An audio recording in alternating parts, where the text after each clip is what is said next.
Hello and welcome to the Old Fliers. We are going to take a journey into the fascinating history of aviation. The concept of being able to fly no longer amazes us.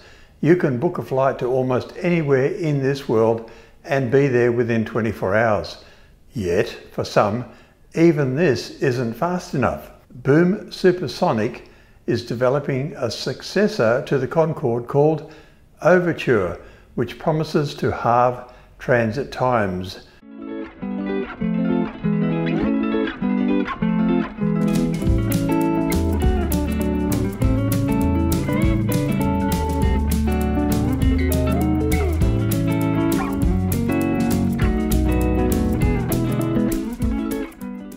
Do you know how amazing that would be to someone born before 1903?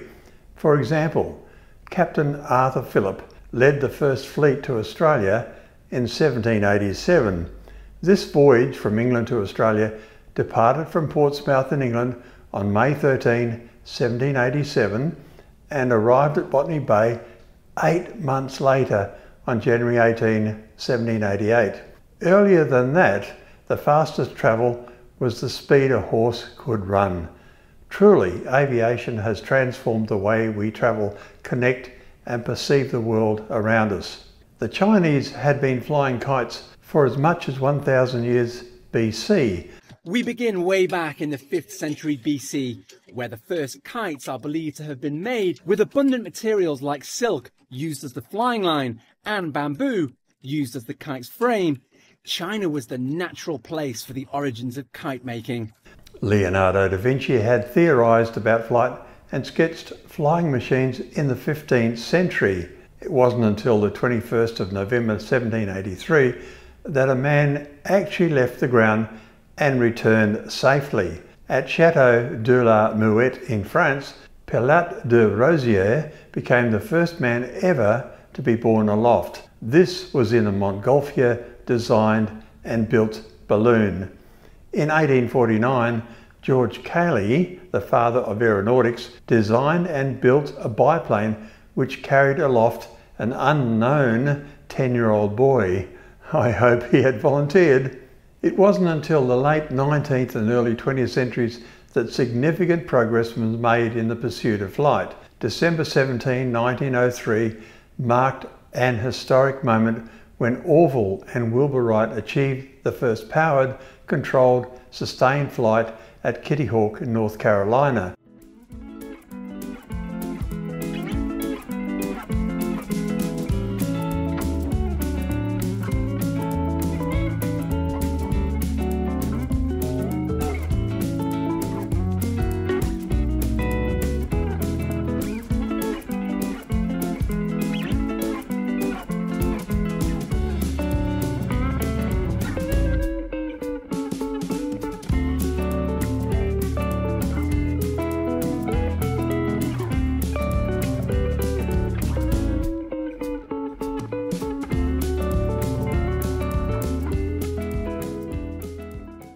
Their aircraft, the Wright Flyer, flew for 12 seconds, covering a distance of 120 feet, a distance less than the wingspan of modern jet airliners. That achievement paved the way for the development of modern aviation. Then along came World War I. Wars are horrible, yet accelerated technical development in aviation. Aircraft were initially used for reconnaissance, but later evolved into fighters and bombers. Aerial warfare fundamentally changed the nature of how men would fight in the future.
The interwar period between World War I and II became known as the Golden Age of Aviation, as it witnessed rapid progress in aviation.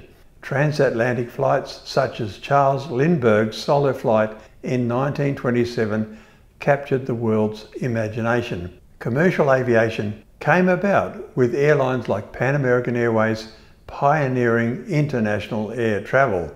Then along came World War II. This further propelled aviation innovation in aircraft and engine design, the dawning of the jet age, and the use of radar.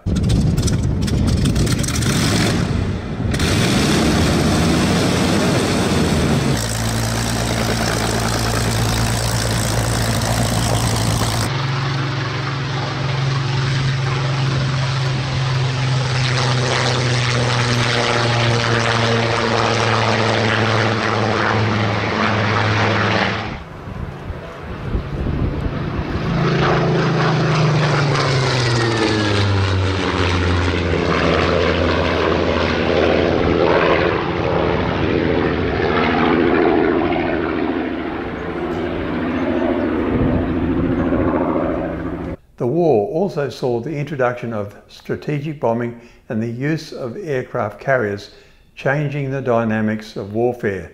After World War II, aviation entered a new era of commercialization and globalization.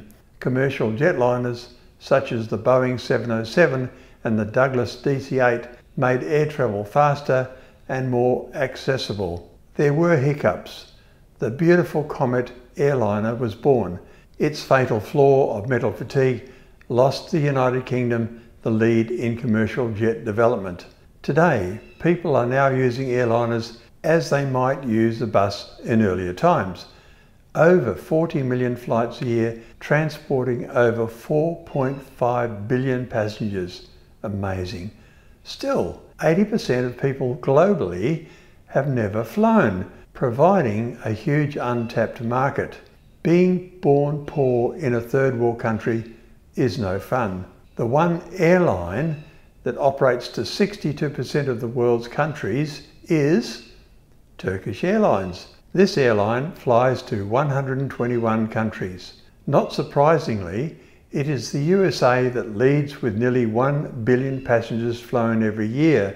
The most popular destination for Americans is Mexico. So much for Trump's Mexican Wall. Finland holds the record for the number of people who travel the most, with the average of 7.5 trips per person per year. Australia, with a population of 27 million compared to Finland's 6 million, had 3.8 trips per person per year. So, where to from here? The latter half of the 20th century was the dawn of the space age. In 1961, Russian Yuri Gagarin became the first human in space. As a small boy, I stood in the backyard on a dark night watching the speck of light travel overhead that was his space capsule. I was but one of millions who did so.